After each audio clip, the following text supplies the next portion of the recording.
All right, everybody, welcome back to the Identity Jedi Show and another installment of the Founder Series. And this is a great series that I started and I love to do where I get a chance to talk to founders and we just have a good conversation one-on-one about what it takes to found a company, what it's like sitting in the chair, being the man or being the woman that everybody's looking to and saying, hey, we need answers.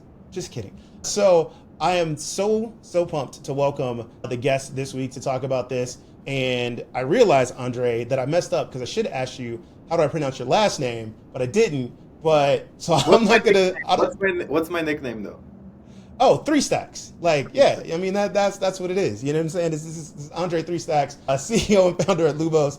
I'm going to let him introduce himself so you guys can know how to pronounce his last name. But I call him Three Stacks because it's a whole inside thing that we can't tell you guys about because then you'll be in on it. You got to find us out and you got to come to us and be like, okay, why is he Three Stacks?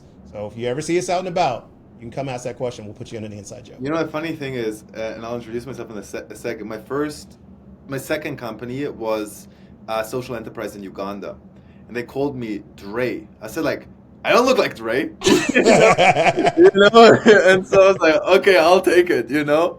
But yeah, hi everyone, I'm Andrej. I'm the CEO and co-founder of Lumos. Lumos is a unified, access management platform.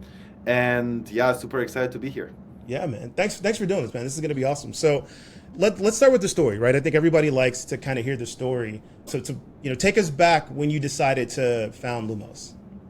Yeah, so it goes way back. So basically, so that everyone knows, I mean, we're here on the Identity podcast. So what Lumos basically does is we manage all identities in a company, right? So if you use SailPoint before, now you use Lumos. Now, how did I get there? How did I came to be there? So it actually started... I have a mentality that is called screw it, just do it. Actually, Richard Branson, I love this guy, really learned this from him. And so as I said, I always kind of looked for industries that I actually often overlooked, in my opinion. So that's why my very first company, I'm the oldest of 5 Croatian immigrants in Germany, born in a small village. There were no parties in there. So we created an event management company, overlooked. Then social enterprise, I had a friend in Uganda, right? And we kind of went there and created 2 social enterprises to fight youth unemployment. Still out there, if you want to check it out, starthubafrica.com. They are building basically an incubator for entrepreneurs across all universities in Uganda, Tanzania, Rwanda, etc. Then I was like, man, how can I have the biggest impact ever? And so, I studied computer science at Harvard and in Munich, and then I studied a master in computer science and my MBA at Stanford. And all my peers went to Google, Meta, etc., and awesome companies, honestly. Yeah. I was like, I'm so grateful for the government, by the way. Why? Because in Germany at least, they gave us free healthcare, free education, free, childcare support, and I wouldn't be here, without the government. I want to serve. Right. And I wouldn't be a good Navy SEAL, so those are, they are serving the country, which is awesome. But I'm a good technologist. So I was like, man, I want to serve as a technologist for the government. But honestly, no technologists want to work in the government. Yeah. Usually work for a consulting firm that helps the government, right?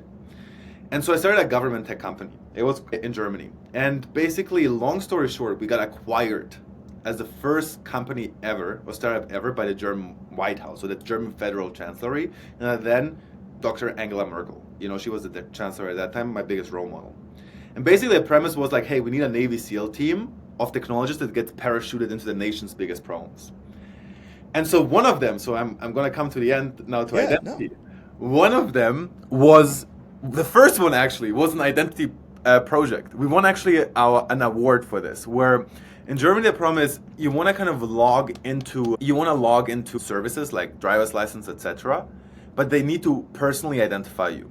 So basically what they had is they had a personal ID with an NFC chip in there that you can put on your phone and actually authenticates you, which is freaking cool.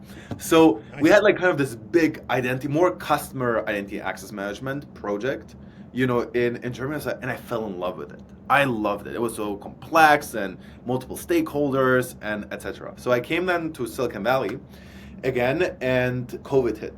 And there were more apps than ever. People just got more access than ever, right, et cetera, et cetera, et cetera. And then when you looked at the solutions out there, they were more like kind of, old school, slow, not working with the new tech stack. And so I met up with the first investor of Okta, which is Andreessen Horowitz. Andreessen Horowitz is now actually the biggest VC fund in the world. Yeah.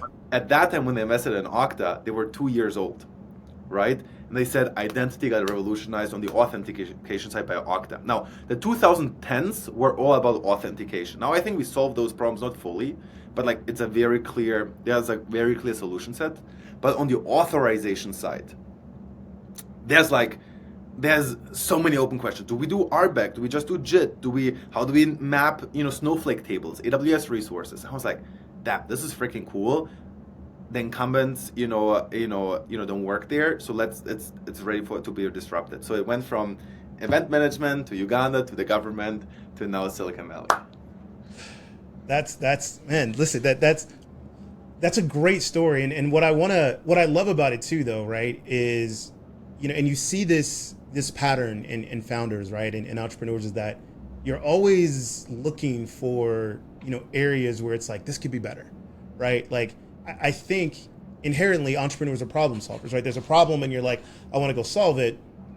But I think one of the keys that you see for like the really successful ones is they solve problems that not everybody else is solving, or that people really aren't innovating anymore. And you're like, hey, like you're solving this problem and you're kind of doing it like 20 to 30% well, and you could do it a whole lot better, but you're not. So I'm going to go do it. Right. And that's interesting. And it's interesting to hear people as they're coming into identity, especially as I look at it, right, that the past 20 years, and I've seen like the different patterns that it's taking. And what I like right now is that for the people that are coming into identity, like yourself, where it's like, hey, there's a ton of disruption here, right? Like a lot of this stuff is older, like we got newer technologies and you're like excited about it. Let's go solve this problem. So that's actually really good. And I think it's going to do good for the industry. So take me back to like those first couple of days, right? So you met Andreessen, right? That founded in Okta. Like, how did you go about like getting a team? Was it like an idea that you had first? Was it like a hackathon weekend one night? And you're like, hey, we're going to put some stuff together. Like, where was the really founding of like when you started kind of putting the product together? So actually it was quite interesting. So I met my two co-founders at Stanford, right? So one of them, Alan, he was a security engineer at Samsara, which is now honestly big tech company. At that time when he joined them, not as big. And the other one was Leo. He worked as an ML engineer, machine learning engineer at a hedge fund before. So did like crazy stuff there, and then came to Stanford and we all met there. Now, it was literally COVID hit, and I was, I just sold, the company just got sold to the German government. I was there for a year and a half, and I was like, okay, I need to rest. I need to relax for a bit.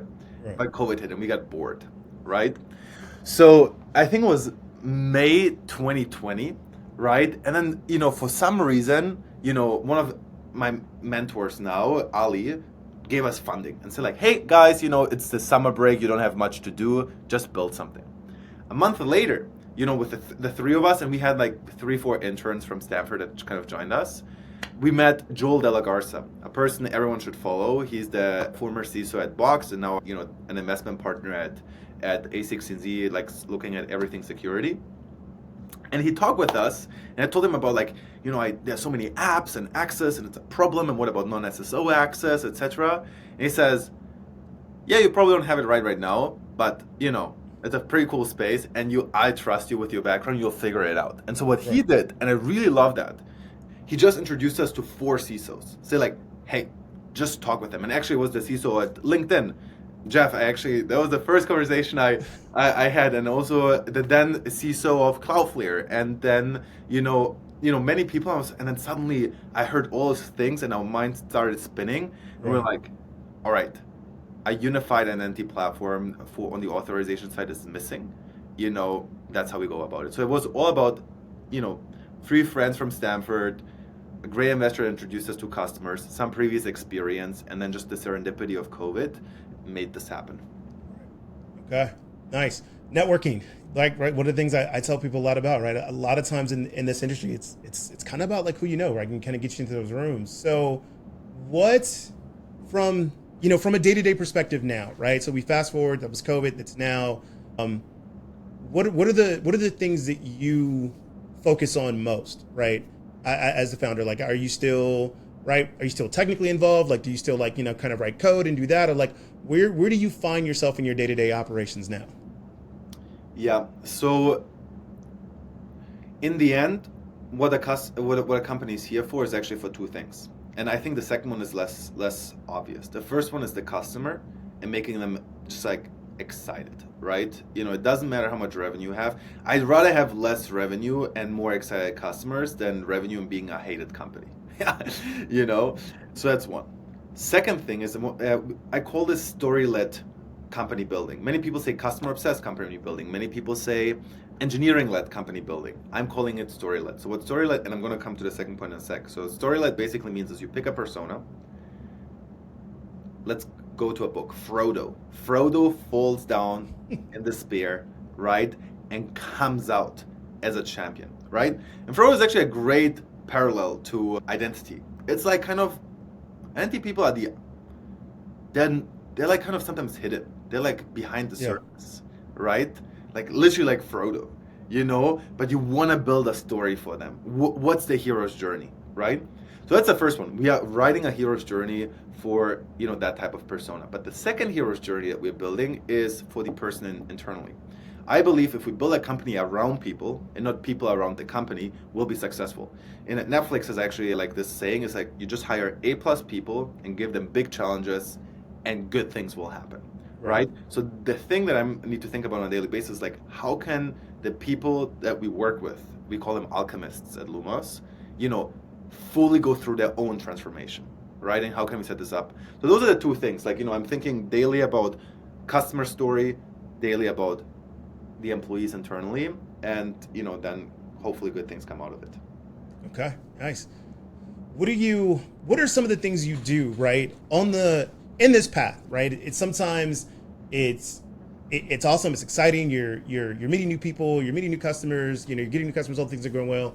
And then some days there's bad days, right? Like things aren't really going right? Something that maybe a deployment's late or a customer's unhappy or, things of that nature. So those bad days are not so great big days. Shuts down the whole world.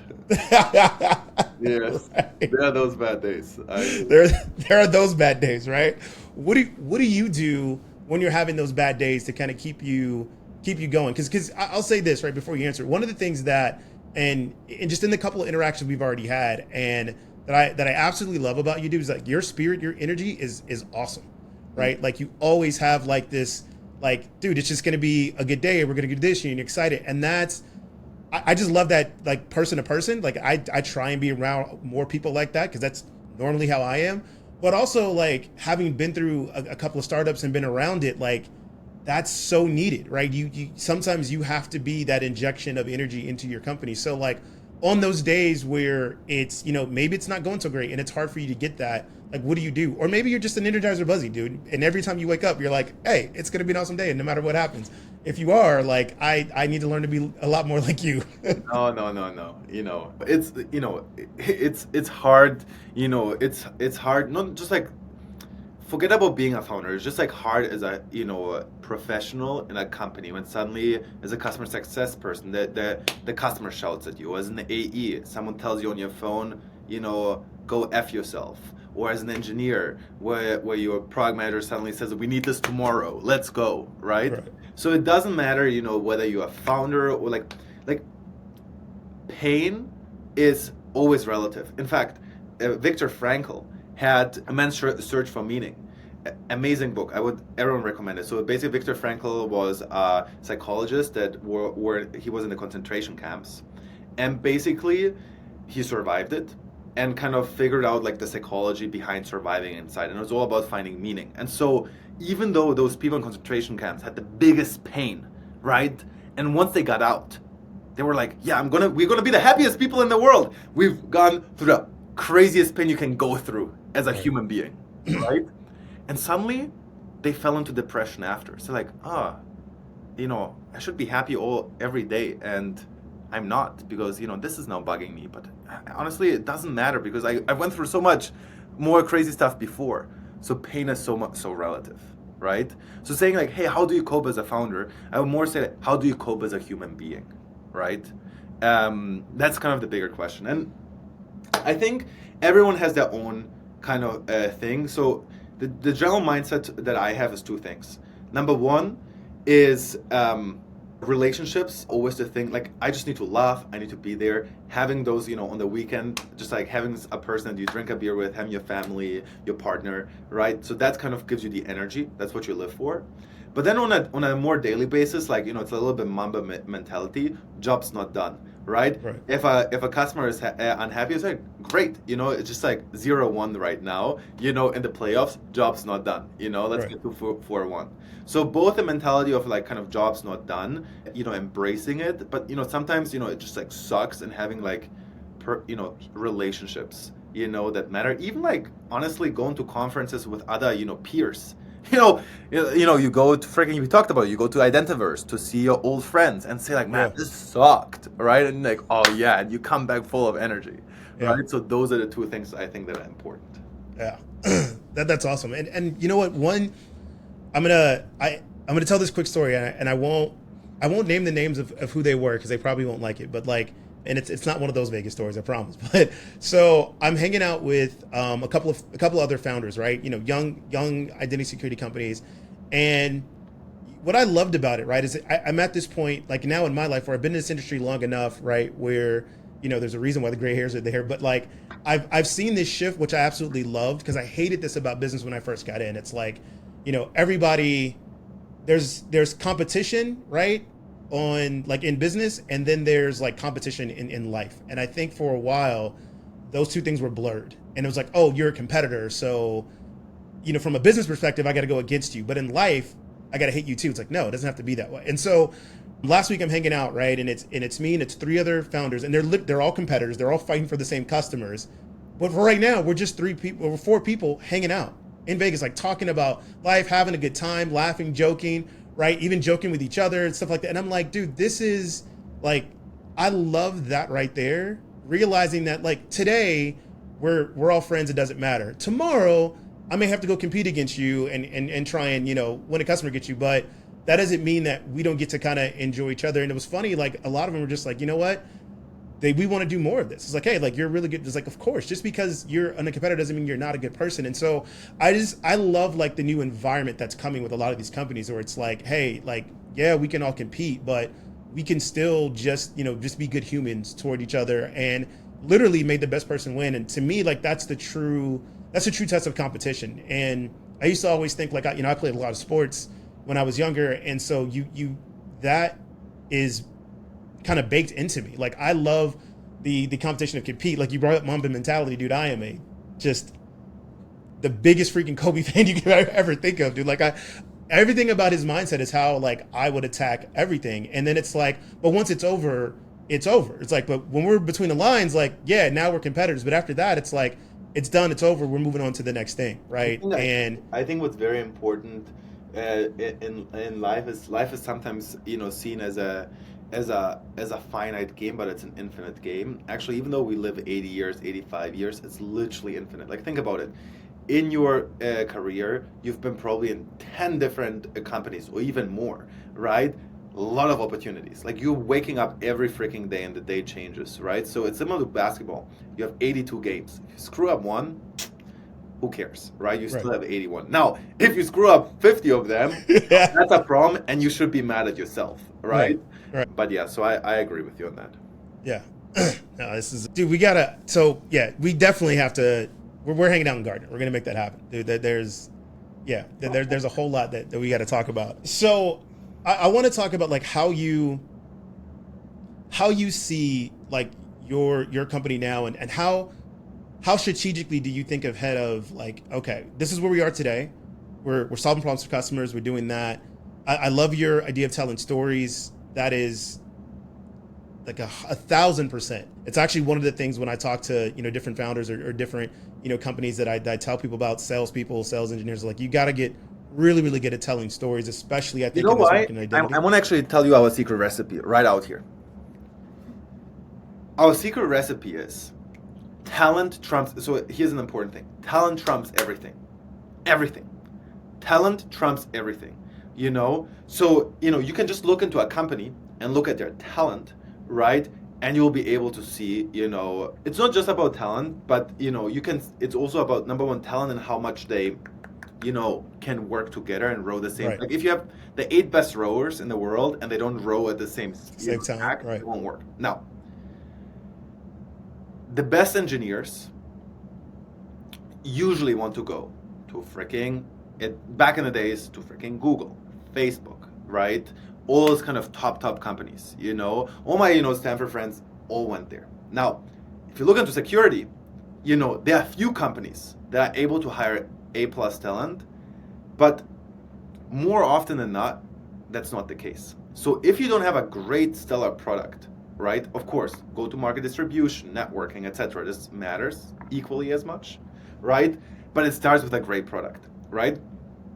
I feel like, so that's one. Number two is, depending on talent, this decides how ambitious you can be, right? So for example, a cool company that's in a different space, it's called Rippling, right? Rippling basically built an HR software, tried to compete against, Workday. But what they did, but more in the SMB, but what they said is like, we're going to do a HR and we're going to do MDM and we're going to do performance management and we're going to do like a lot of stuff. And they said we can just build a platform product because we have an A+ team. Without an A+ team, you can't actually do that. Now, right. Going back to Lumos, right? What we really try to kind of, do is just like build, this story-led company, build a culture where people feel like that they can be the best version of themselves, feel like that they are like challenged, feel like that they, that this is like the best decision that they've ever made in their professional lives, right? Now, given that we have a great body of talent, now we can dream, not just dream big, but shoot big. So the difference that Lumos did than many other companies is many companies start with one product, right? What we did is we built one platform and we built multiple products on this. So if you look into the identity market, we're the only new startup that's a full IGA suite. No other startup is. Some people do access reviews, some people do CIEM. We're the only one that does everything at once. I actually really admire Wiz because of this, because they also started with a platform and they had a flagship product, but they have like freaking 7-8 products because they have an A+ team and we're able to execute on it. Real quick break to tell you about the Futile Company. So look, this is a brand partnership. Listen, you've been seeing the hat lately on the podcast, and I know you're wondering, man, where can I get such a nice hat? This is where you can get it from, the Futile Company. If you like hats, if you like snapbacks, especially like I do, listen, you want to check out their stock, their inventory, the Futile Company. You guys know what it is. Check it out. Let's get you back to the pod. So I think the two things I have to say about Silicon Valley is build a story from within so that people really feel like not cared for, but feel like that they can really flourish. And then be a little bit more ambitious, right? Because you can get more of them. If you have LeBron on your team, you don't want to be fine with, reaching the playoffs. You want to win the NBA, right? So, that's maybe. Okay. Yeah. I would agree. Having been at some companies that had a ton of talent, right? And then obviously I've been at AWS, and so we all know that. Back to your point, like a lot of people want to go to the big companies. But what's your approach then, right? You had kind of an advantage, going to Stanford. You kind of have those connections, Harvard, right? So a lot of your Stanford buddies went to these places, so you have access to those. Like, what would you say as you start to grow and kind of get more of that A+ talent, right? What's your key thing that you look for and be able to bring that talent in and say, hey, we've got good talent now. I want to go continue to get more. How do you get that? What's the thing that you think that drives you to be able to bring in more and more A+ talent? Yeah. Honestly, we have so much to improve there, right? So, as I'm saying this, I feel like shit, like there are those 10 things that we need to get better at, right? So we are literally at 1% right now, even though we, there's like so much more that we can do. But here's my general philosophy around this. Number one philosophy is energy. Right? And what I mean by that, it can be also introverted energy. Introverted energy is a specific type of energy that's also fine. Energy doesn't mean like what I'm doing in here. Right? They can be introverted energy. Now, when a candidate interacts with you, they need to feel 5x more energy in whatever way that is compared to anyone else. Right? Airbnb, actually, Brian Chesky, which I love. He always said, I'm building a company here to think about I'm starting with a 10-star experience. What that would be for an Airbnb is, You come at the airport, someone takes you off, 20,000 people clap to you. They say, amazing, great that you're here, right? They take you in, you come in there, you have a personal masseur, people that give you massage, etc., right? So that's a 10-star experience. And then you kind of go down to the 5-star, right? Now think about what's a 10-star experience for people just interacting with you. So that's like, when it comes to a sales funnel in recruiting, that's more middle of funnel. I would say they actually respond to an email or reaching out to you. Like, how do you create a 5-star experience? Knowing that all the other companies are also smart companies and also doing a lot. So how do you amp it up? Now, on the awareness side, which is like they don't interact with you, I think that's where we have a lot of room to grow, is how can you show them that you're special? So one thing, that you should, that everyone can maybe look at is blog.lumos.com. There's something called the anatomy of an alchemist. So we kind of write down our values there in a specific, certain way. You'll see what I mean.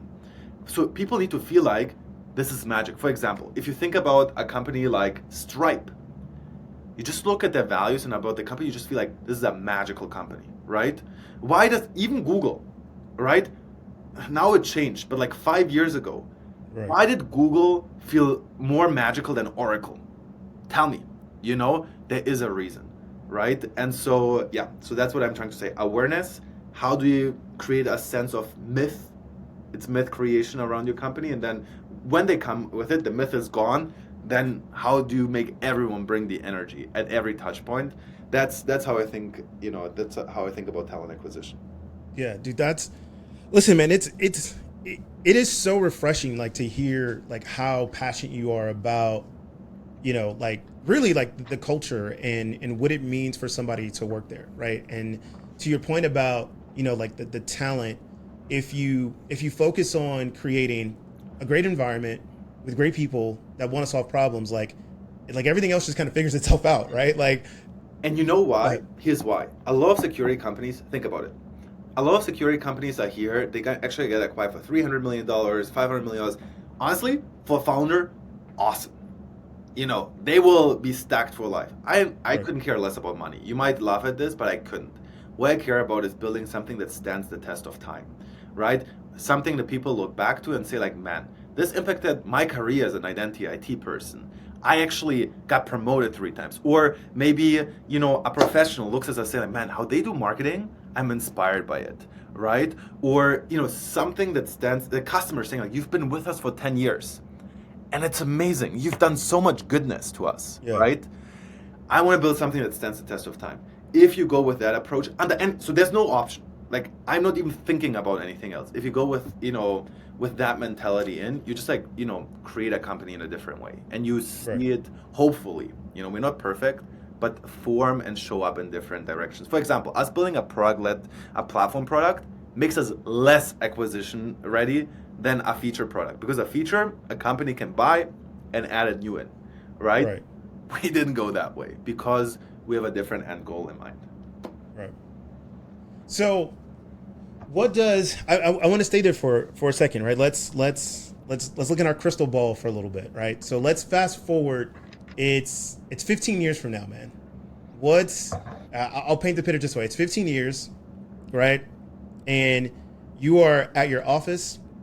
A Forbes reporter is walking in and they're getting ready to talk to you about the 15th year anniversary of, well, I mean, you guys are longer than that, but like, what the success story that is Lumos, right? So what is it that 15 years from now you're going to be excited about or ready to share about, like, what the journey has been like, the things that you've accomplished? And to your point, like you said, you wanted to make sure that something that lands the test of time. What is that? What do you want that to look like 15 years from now? Yeah. So here's the cool thing about technology. Technology is going through like a revolution right now. First, we were with SAP and Oracle. Then we digitized it, right? So that was the first. So the first revolution was just like computerized, right? Then was digitized. Salesforce, Workday. PeopleSoft went to Workday. Siebel went to Salesforce. So it got digitized, right? Then we went to collaboration tools like Zoom, Slack. It was a multiplayer approach. That was the 2010s. So 1990s was computerizing, 2000s digitizing, 2010s collaborative tools. That led to a lot of other problems. But now 2020s, right? is all about autonomous software. So you saw this probably in the industry where suddenly at Tesla factory, people are mostly overseeing machines and machines are doing the work. That happened probably 20 years ago in the world of atoms. The world of atoms I call chemistry, food, manufacturing, all that kind of stuff. Now we're going into the world of bits. And the world of bits is going through the same transformation, right? So 2020s, it'll go more to us as humans overseeing technology do the work. Now, this is getting extremely exciting in identity, in my opinion, because 15 years from now, what's going to happen is agents, and we're actually working on this right now already, agents will define what role you should have, whether you should be able to log in, whether you should get access, for how long, right? Whether you should maybe deprecate a whole app and say like, this app is not used, save the money, right? Where the CFO could say like, hey, I need to save $1 million across my software stack. Agents find the licenses that can be removed, right? So basically, in not even like in 15 years from now, I would say in like 5 years from now, agents will do the work. Of course, at the beginning, it will be assisted driving, where they'll say like, you are gonna bump into a car, stop, right?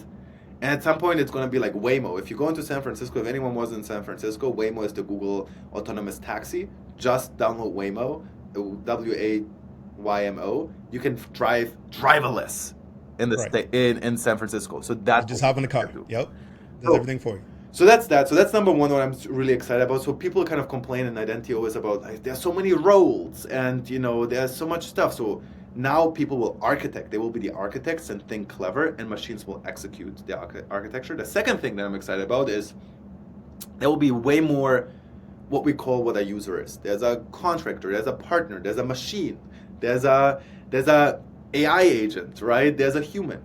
So Lumos in 5 years from now, hopefully for all the companies in the world, or as many as possible, will define who is this person or this thing, and what do they have access to, down to the data set, down to the snowflake table, down to the database, right? So those are the two things, like govern it autonomously while having full visibility for any identity down to the resource. Okay. All right. That's a big vision, but I do agree, right? I don't want to say this. At the principle level, I agree with you, right? And it's something that I would even say probably about 7-8 years ago that I was starting to talk to not only different, like vendors about when I was in this space, but talking to customers about is that, you saw this coming because the problem set that we were trying to solve is that we were putting way too much on the customer and the human to figure out.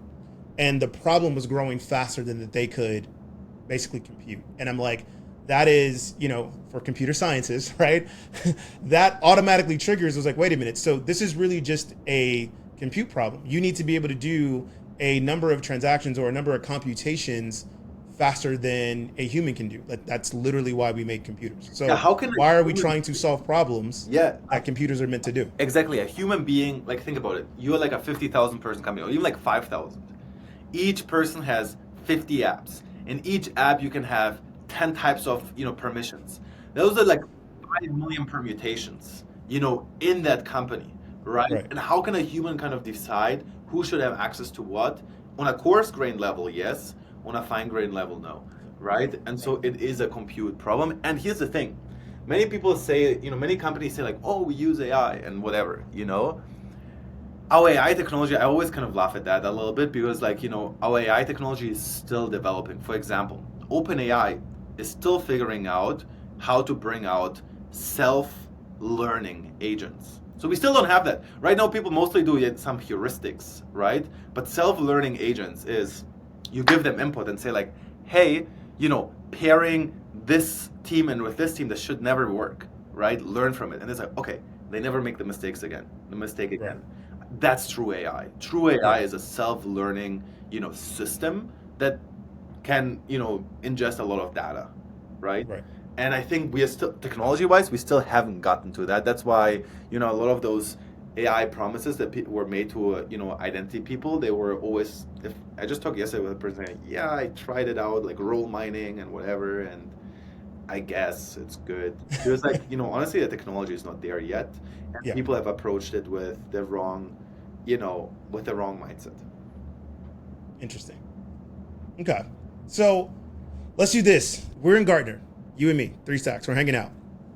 Somebody comes up and goes, hey, I've been following you, Andre. Like, I love the company. I saw that great interview you did with David, and I want to be a founder.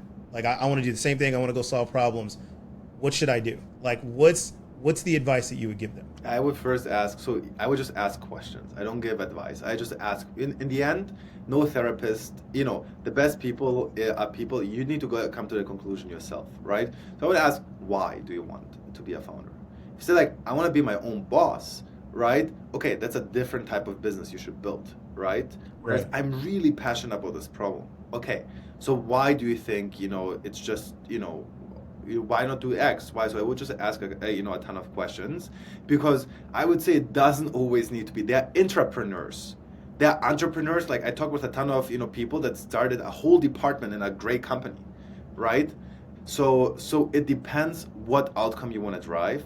And what founders basically mean is they create something out of nothing, right?